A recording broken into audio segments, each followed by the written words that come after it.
ధమ్మాచరణకు ఏమి కావాలి? మానవుడు జీవించి ఉన్నప్పుడు, జీవనం సాగిస్తున్నప్పుడు అతని మనసు పనిచేస్తుంది. మానవుని మనసులో వేదన, సంజ్ఞ, సంస్కార, విజ్ఞాన అనే 4 నామస్కందాల ప్రక్రియలు జరుగుతాయి. అంతేకాకుండా మానవుని కన్ను, చెవి, ముక్కు, నాలుక, దేహం, మనస్సు అనే 6 ఇంద్రియాలు పనిచేస్తాయి. మానవుడు ఈ ఇంద్రియాల ద్వారా దైహిక, వాచిక, మానసిక కర్మలు చేయగలుగుతాడు. మానవుడు ఆలోచించగలుగుతాడు, ఇతరులను ప్రశ్నించగలుగుతాడు, తనను తాను ప్రశ్నించుకోగలుగుతాడు, ఉద్దేశపూర్వకంగా కర్మలు చేయగలుగుతాడు. అదేవిధంగా తాను ఏం చేస్తున్నాడో సరిచూసుకుంటూ, సరిచేసుకుంటూ, స్పృహతో కర్మలు చేయగల సామర్థ్యాన్ని కూడా మానవుడు కలిగి ఉంటాడు. అంతేకాదు, మానవుడు విభిన్న దృక్పథాలను ఏర్పరచుకొని తాను అనుభవంలోకి తీసుకునే ప్రపంచాన్ని లేదా అనుభవంలోకి తీసుకున్న ప్రపంచాన్ని విభిన్న కోణాల్లో పరీక్షించగలుగుతాడు, పరిశీలించగలుగుతాడు.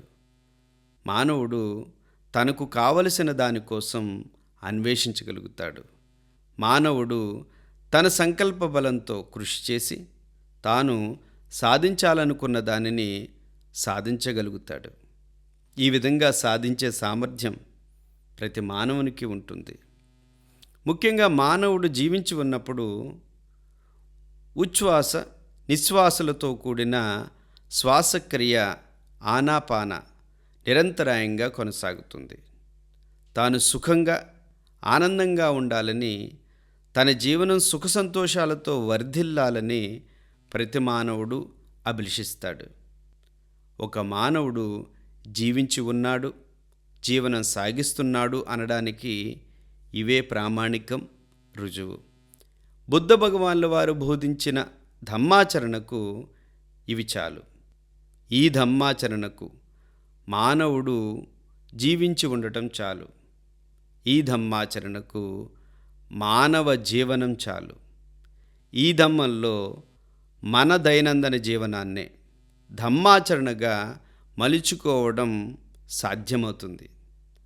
జీవనాన్ని ధమ్మాచరణగా మలుచుకోవడం సాధ్యం కనుక, ధమ్మాచరణకు జీవనమే చాలు కనుక ఈ ధమ్మాన్ని ఎవరైనా, ఎప్పుడైనా, ఎక్కడైనా, సర్వకాల సర్వావస్థల యందును ఆచరించగలుగుతారు. యావత్ మానవాళికి ఆచరించదగినది ఈ ధమ్మం, ఈ ధమ్మాచరణ.